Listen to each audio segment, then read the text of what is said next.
Aloha, my name is Hope Kauai. This is a summary of a workshop that was presented on August 16, 2014 in Kilauea, Kauai on preserving public access on ancient Hawaiian trails.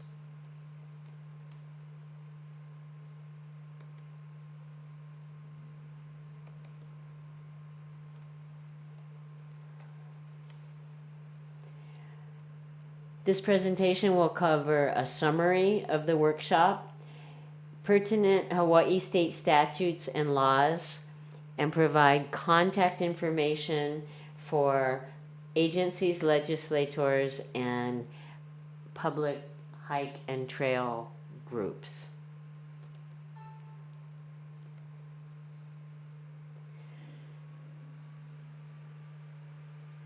In summary, there are at least 3 potential methods for securing public access on ancient trails, and one is by historic or customary use as determined by law. The other is implied dedication, and the third is public trust doctrine. And the public trust doctrine states that all public lands and interests are held in trust by the state.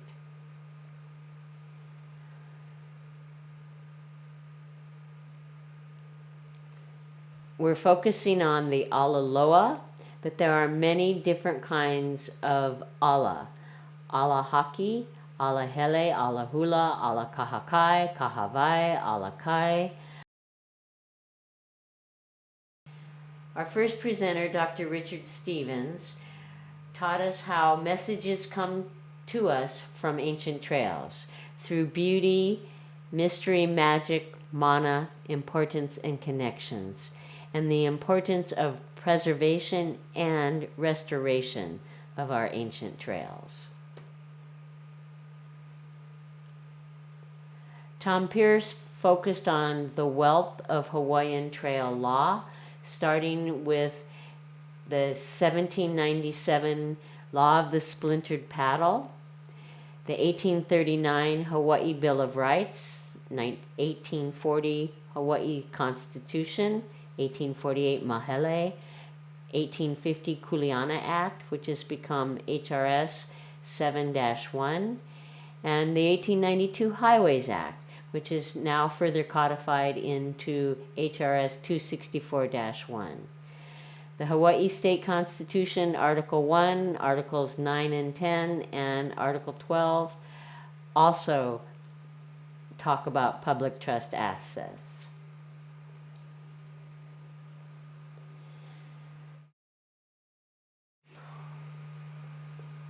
When a private party is permitted to take or diminish a public trust asset, it constitutes a breach of public trust. When the state of Hawaii fails to compel access, it has breached its obligation to the public.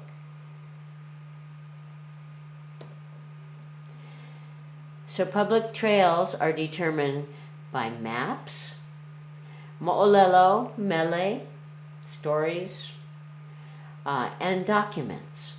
And the maps can be registered maps, plat maps, file plans, TMK maps, plantation maps, mission maps, Bible maps. The mo'olelo can be written, it can be oral, it can be traditional, it can be on kapa. The documents, the land court awards, kuleana, and grants are all available. Most all are available online.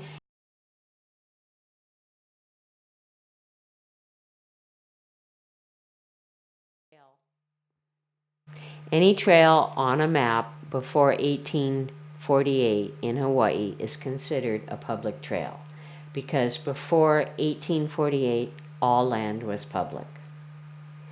Any trails on a map that were public at 1892, when Queen Liliuokalani signed the Highways Act, are public in perpetuity. Any public road, trail, or bridge that was established after 1892 is a public trail in perpetuity. And under certain conditions, continual use can establish a public trail. Alan Murakami from the Native Hawaiian Legal Corporation explained to us how every public agency has a responsibility before issuing permits to identify any traditional and customary practices, assess the impact of this permit to those cultural practices, and to reasonably protect those resources, traditions, and practices. The state has a policy to protect those rights traditionally and culturally exercised for religious, subsistence, and cultural purposes. And the ongoing continual use of gathering limu kohu is a traditional use.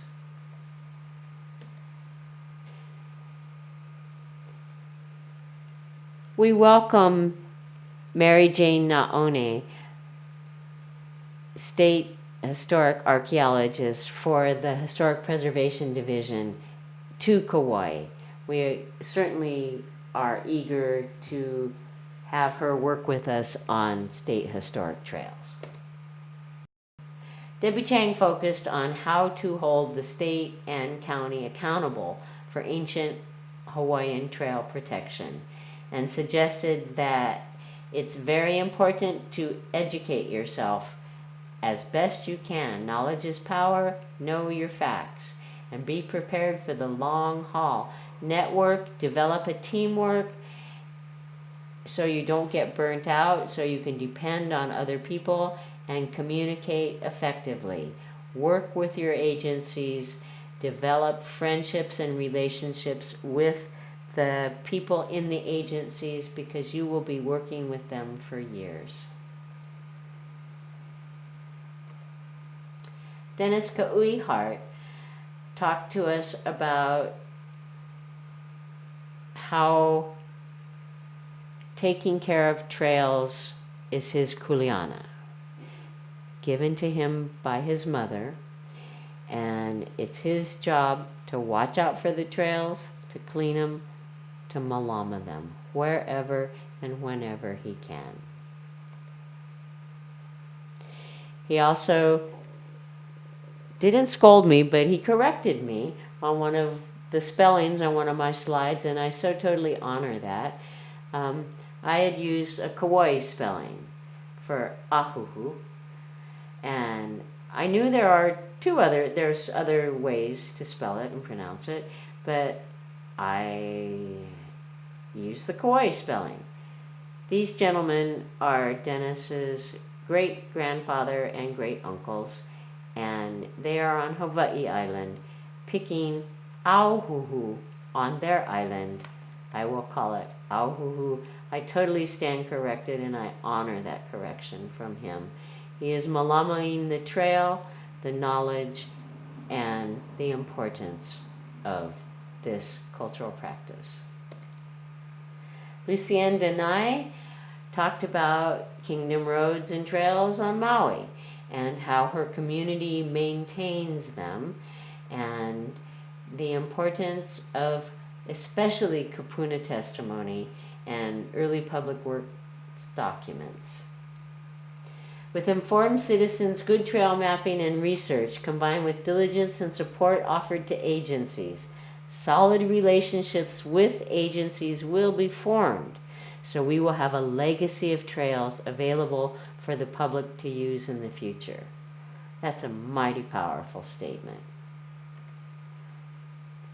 Eric Burton talked to us about how he locates trails by mapping cultural indicator plants, especially bananas. Kalo ki kukui ni'u, but especially bananas. Teddy Blake from Kaloa brought to the workshop knowledge about development crisis and the impact to trails, and how the state or the county not stepping up to the plate is allowing these trails to be damaged. My program on the Alaloa o Manokalanipo featured the ancient lateral coastal trail that circumnavigates the entire island of Kauai. It is documented by ancient archaeological sites, proto-contact agricultural features, and modern infrastructure and development. The use of this trail is continual.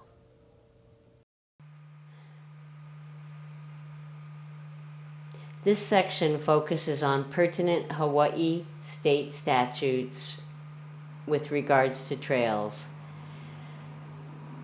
The Hawaii State Constitution, Article 11, Section 1, states, "For the benefit of present and future generations, the state and its political subdivisions shall conserve and protect Hawaii's natural beauty and all the natural resources, including land, water, air, minerals, and energy sources, and shall promote the development and utilization of these resources in a manner consistent with their conservation and in furtherance of the self-sufficiency of the state."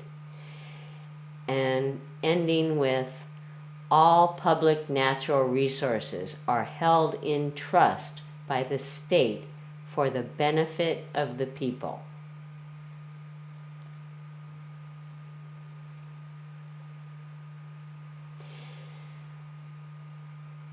Article 11, Section 1 further continues that the public trust duties imposed on the state shall also be applied to the county as a political subdivision of the state, that the county also has an obligation to conserve and protect the state's natural resources.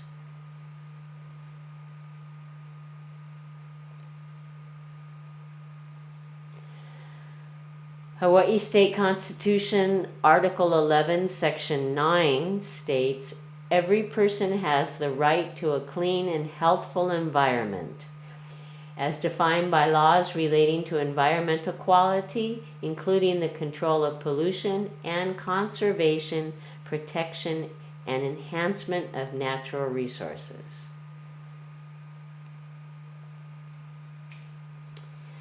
Article 12, Section 7, Traditional and Customary Rights.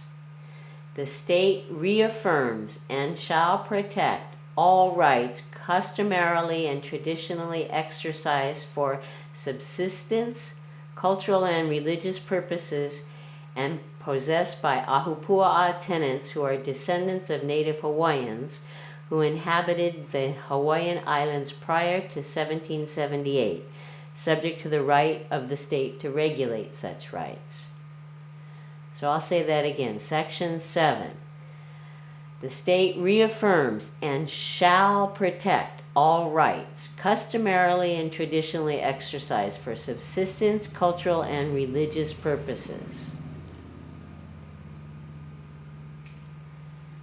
Hawaii Revised Statute, HRS 1-1, adopts the common law of England, except as otherwise expressly provided by the Constitution or laws of the United States or laws of the state of Hawaii, or established by Hawaiian usage.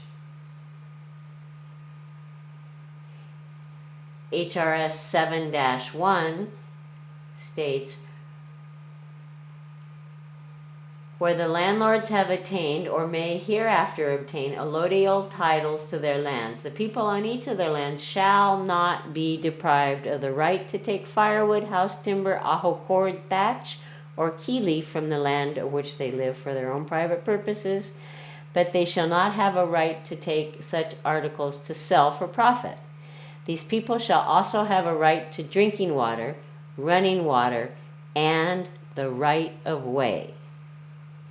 The springs of water, running water, and roads shall be free to all, and all lands granted in fee simple, provided that this shall not be applicable to wells and watercourses which individuals have made for their own use."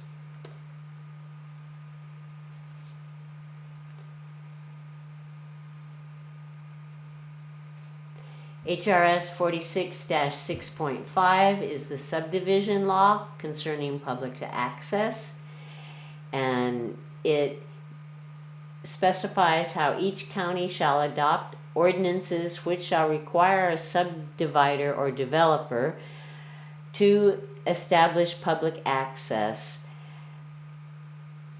from a public highway or a public street to the land below the high water mark on any coastal shoreline, and to dedicate land for public access by right-of-way from a public highway to areas in the mountain where there are existing facilities for hiking, hunting, fruit picking, tea leaf sliding, and other recreational purposes. Our Kauai Ordinance 777 specifies the distance that these trails shall be dedicated. Not more than 1,500 feet. Anytime you develop more than 6 properties in a subdivision. HRS 173A-5 sets aside monies to acquire land for access and preservation purposes.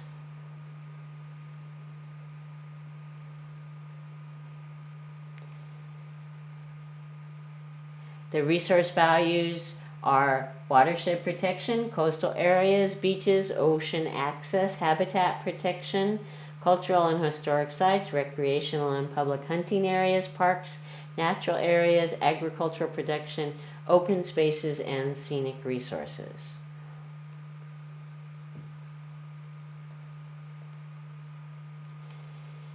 HRS 115, public access to coastal and inland recreation areas.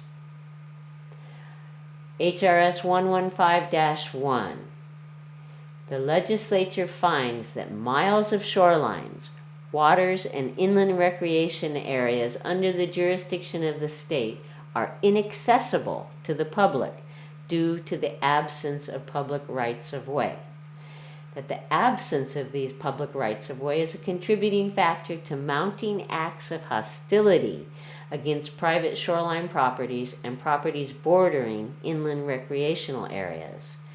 That the population of the islands is increasing while presently accessible beach, shoreline, and inland recreational areas remain fixed.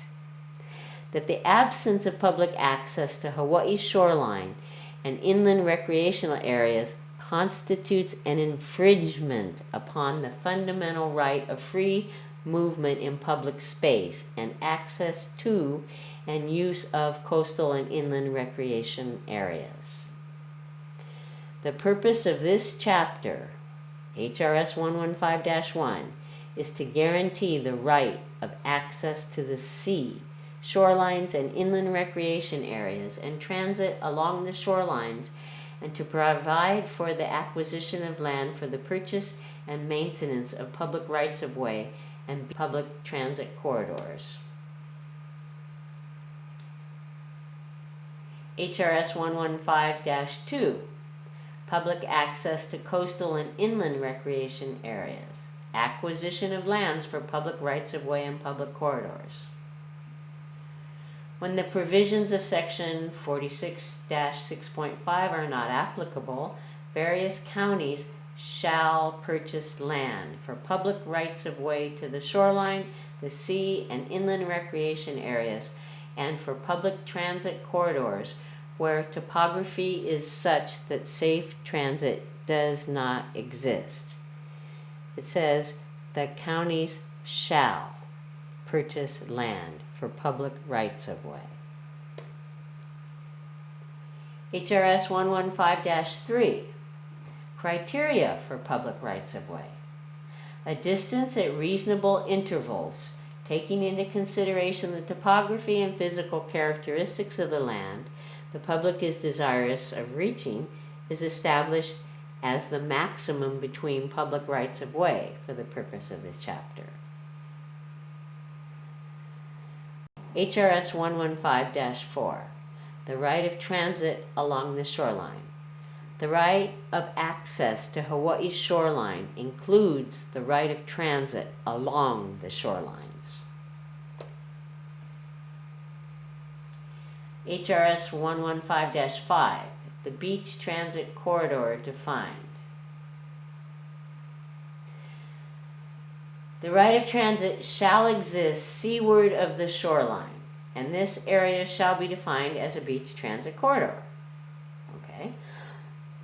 However, in areas of cliffs or areas where the nature of the topography is such that there is no reasonably safe transit for the public along the shoreline below the private property lines, the counties, by condemnation, may establish along the Mackay boundaries of the property lines public transit corridors which shall be not less than 6 feet wide. This used to say shall be established, and in 2010 they changed it to may establish along the Mackay boundaries. Part B continues that along beach transit corridors where abutting landowners' human-induced, enhanced, or unmaintained vegetation interferes or encroaches with beach transit corridors, the Department of Land and Natural Resources may require the abutting landowners to remove the landowner's interfering or encroaching vegetation. So who provides lateral coastal access for fishing and gathering? Is it the state of Hawaii or the county of Kauai? HRS 115-7, state and county co-sponsorship of programs. The Department of Land and Natural Resources shall enter into agreements with the council of any county providing for the acquisition of public rights-of-way and public transit corridors pursuant to this chapter, provided that the county shall match the funds which have been appropriated by the legislature. The development and maintenance of the public rights-of-way and public transit corridors shall be the responsibility of the county. HRS 115-8, expending agency. This is a big one. The Department of Land and Natural Resources shall expend all sums appropriated for the purposes of this chapter and in accordance with Section 115-7. 115-7 was the state and county co-sponsorship of programs. So, the DLNR shall expend all sums appropriated for the purposes of this chapter. That's the $170,000 that the state legislature appropriated for the Alaloa Trail. Under HRS 115-8, they shall expend all sums. HRS 115-9, obstructing access to public property.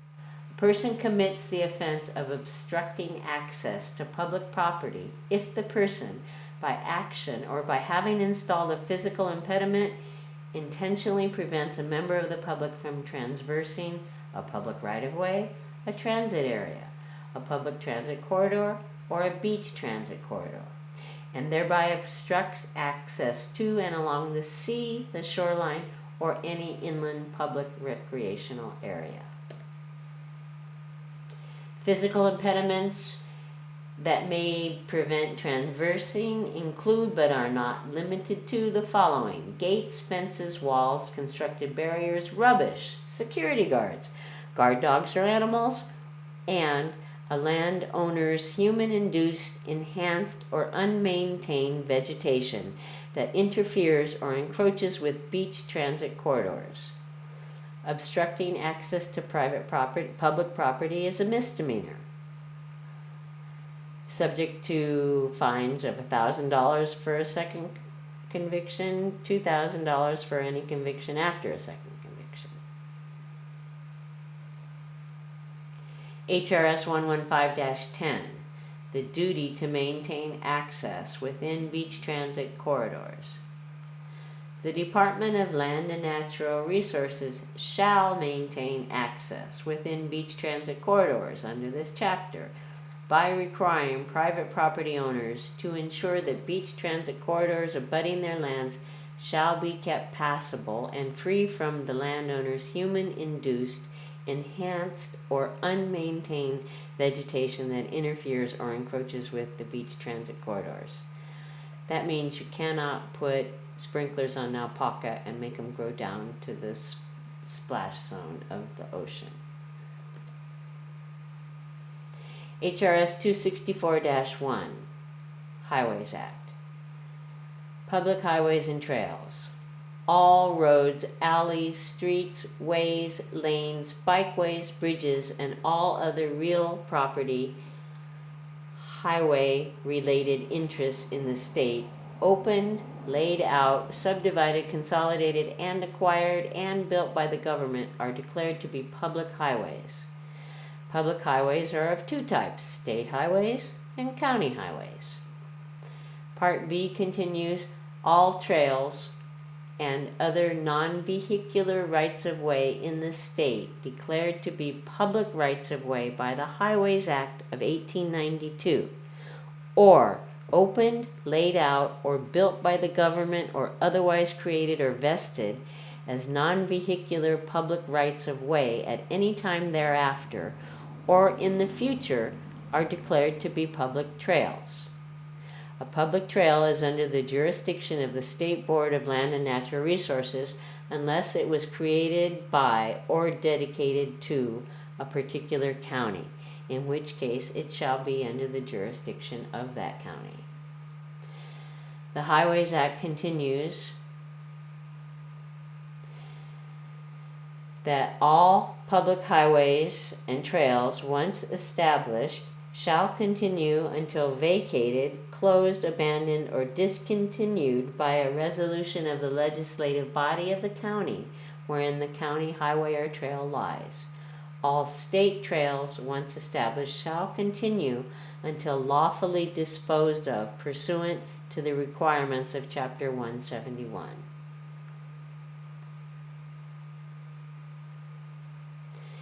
HRS 343-2, the cultural impact assessment requirement of the environmental assessment.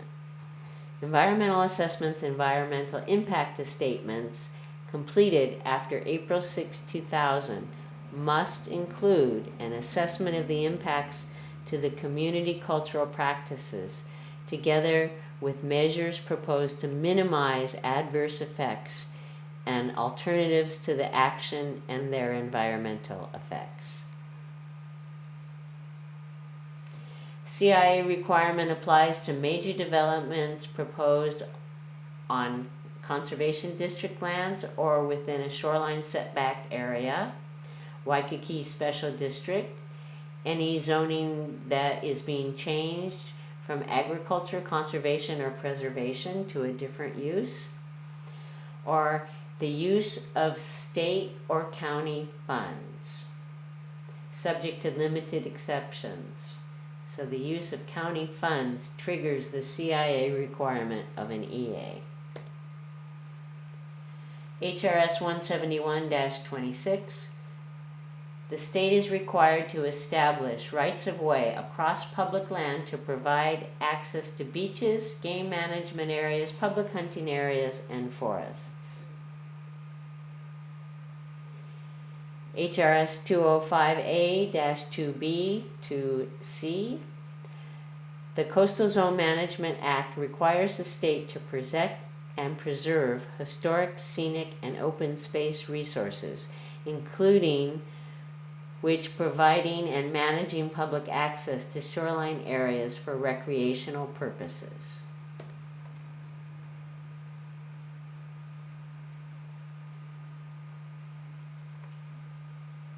HRS 205A-2 Coastal Zone Management Program. The objectives are to provide coastal recreational opportunities to the public, historic resources to provide, protect, and restore historic and prehistoric resources in the coastal zone significant to Hawaiian and American history, protect scenic and open resources, protect and preserve and restore the quality of the coastal, scenic, and open space resources, and protect valuable coastal ecosystems, including reefs, from disruption and minimize adverse impacts on all coastal ecosystems. That's HRS 205A-2. HRS 205A-21 considers special management areas.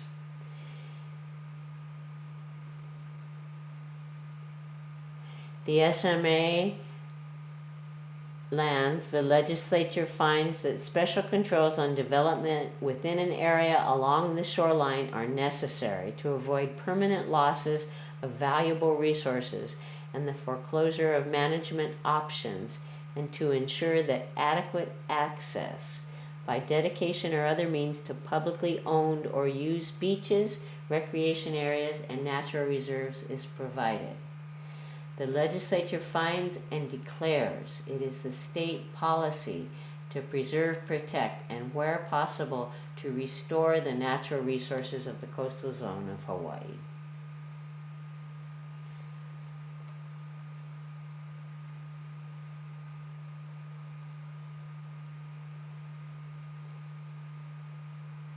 HRS 264-1 A, B, and C. All roads, alleys, streets, ways, lanes, bikeways, bridges, and all other real property related interests in the state, open, laid out, subdivided, consolidated, and acquired and built by the government or built by private parties and dedicated or surrendered to public use, are public highways. Trails and other non-vehicular rights-of-way that satisfy the requirement of a public trail are also included.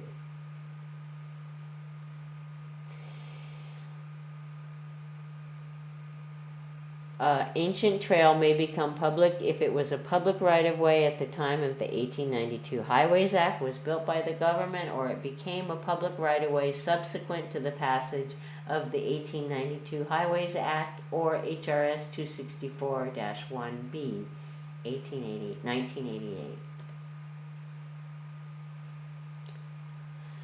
HRS 6E-1, the Historic Properties Act. The Constitution of the State of Hawaii recognizes the value of conserving and developing the historic and cultural property within the state for the public good. The legislature declares that the historic and cultural heritage of the state is among its important assets, and that the rapid social and economic developments of the contemporary society threaten to destroy the remaining vestiges of this heritage. The legislature further declares that it is in the public interest to engage in a comprehensive program of historic preservation at all levels of government to promote the use and conservation of such property for the education, inspiration, pleasure, and enrichment of its citizens. The legislature further declares that it should be the public policy of the state to provide leadership in preserving, restoring, and maintaining historic and cultural property, and to assure that the administration of such historic and cultural property in a spirit of stewardship and trusteeship for future generations, and to conduct activities, plans, and programs in a manner consistent with the preservation and enhancement of historic and cultural property.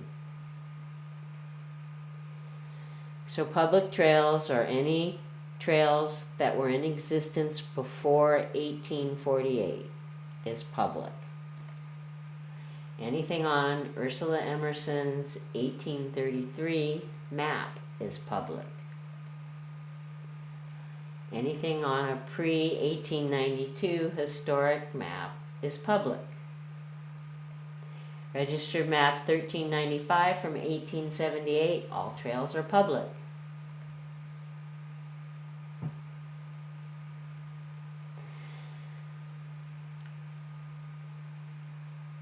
So again, the public has a right of access to and along the beaches and shorelines in this state situated below the upper reaches of the wash of the waves. The counties have the primary authority to develop and maintain public access to and along the shorelines.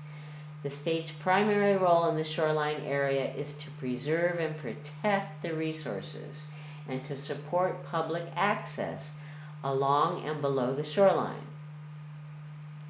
In limited circumstances, the state, under its Na'alahele program, is responsible for the management and maintenance of public rights-of-way that are part of the Na'alahele trail system of ancient trails that are identified and established as public trails with documented and historic use and significance. Unlike other public rights-of-way that may exist by virtue of an easement, the Na'alahele trails are owned by the state and may lead to and from the shoreline and also provide lateral access along the shorelines.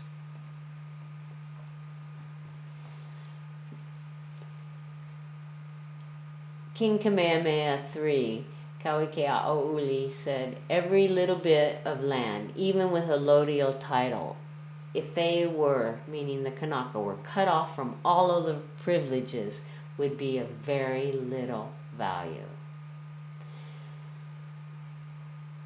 After the Mahele, the Privy Council considered the rights of the tenants under the new system of private land ownership and proposed a resolution providing that the rights of the Maka'ainana to firewood, timber for house, grass for thatching, key leaf, water for household purposes in said land, and the privilege of making salt and taking certain fish from the seas adjoining said lands shall be and is hereby sacredly reserved and confirmed to them for their private use should they need them, but not for sale.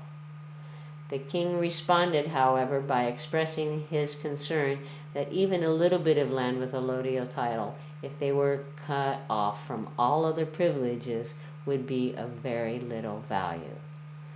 Accordingly, the final resolution was passed with the comment that the proposition of the king, which he inserted as the 7th clause of the law, a rule for the claims of the common people to go to the mountains and the seas attached to their own particular lands exclusively, is agreed to in the Privy Council records 681, 687 from 1850. In 1853, the population had already diminished substantially, but it was still primarily coastal. There were many other trails on Kauai that were not coastal, like the Alakai Swamp Trail, that was previously known as Kealavai Ohia, because it was made of ohia logs through the swamp, through the Alakai.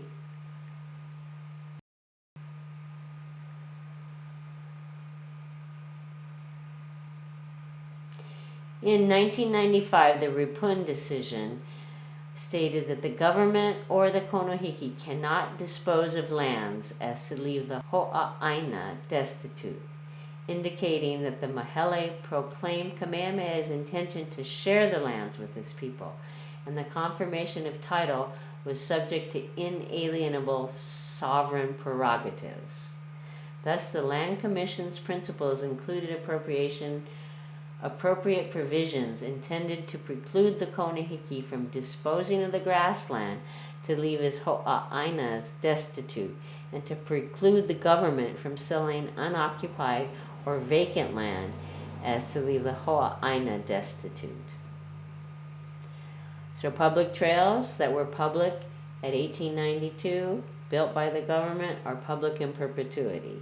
Everything on the 1878 map is public in perpetuity.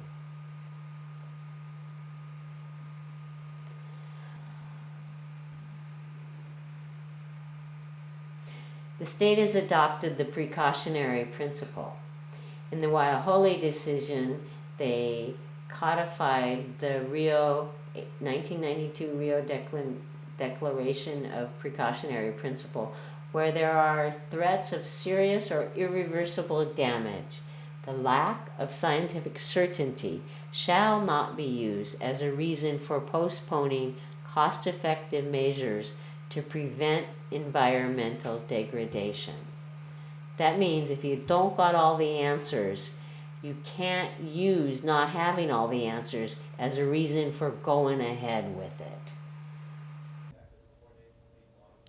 The Pa'akai framework includes determining the identity and scope of valued cultural, historic, and natural resources in the project area, and the extent of the impacts to these traditional and customary practices, and the feasible action taken to reasonably protect these Native Hawaiian rights.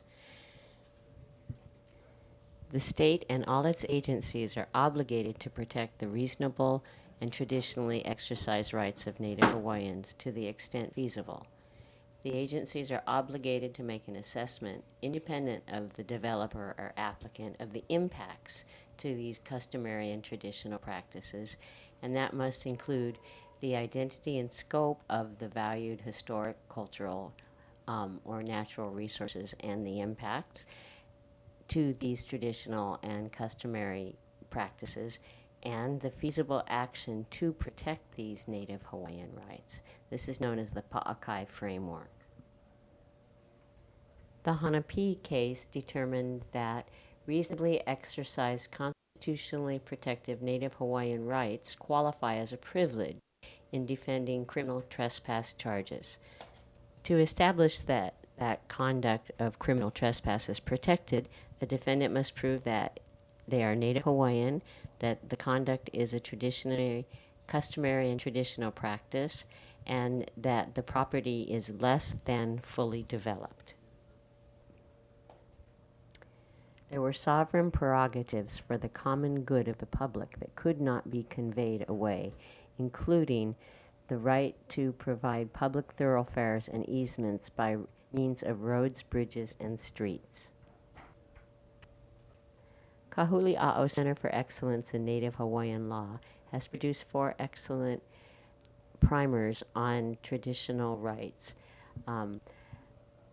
water rights, iwi kupuna, and partition actions. They are available online, and you can also check them out hard copy from our libraries. This slide shows a listing of legal resources available. Here are some contact numbers for the County of Kauai, the Mayor's Office, and the Planning Director, and the Open Space Commission, some community groups that are interested in public access on trails in Hawaii.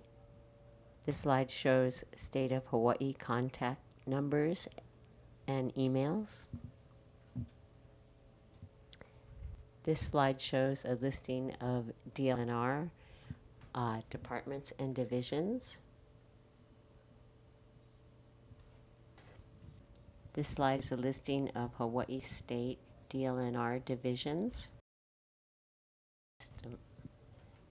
The Na'alahele Trail and Access System is enacted under HRS Chapter 189D and mandates that they must inventory and classify all existing trails located in the state, identify areas which have inadequate access, adopt rules to regulate the use of these trails and accesses, and to acquire additional trails and accesses in areas where there is inadequate access. HAR Section 13-130-18 prohibits interference like blocking trails and accesses, making physical changes to a trail that impede use, and threats against persons using trails or other forms of intimidation. This is a listing of environmental justice contacts, federal government contacts. Thank you for participating in this workshop and watching these videos. It's obvious that there is a wealth of historic trail maps and historic trail documentation, and that Hawaii is blessed with a wealth of trail law that stems from the Kingdom era codified in Hawaii state statutes now. Ancient Hawaiian trails connect Na Kupuna to the keiki of the future and preserve the knowledge through the footprints. When Iolani Liholiho went to Europe as a young prince, he was asked how he knew so much about his people and his country and his culture at such a young age. And his answer was, Na vai ho'i ke ole o ke akamai. He ala nui ma'a I ka hele ya o Mao Makua. Who would not be wise on the path so long walked on by my ancestors?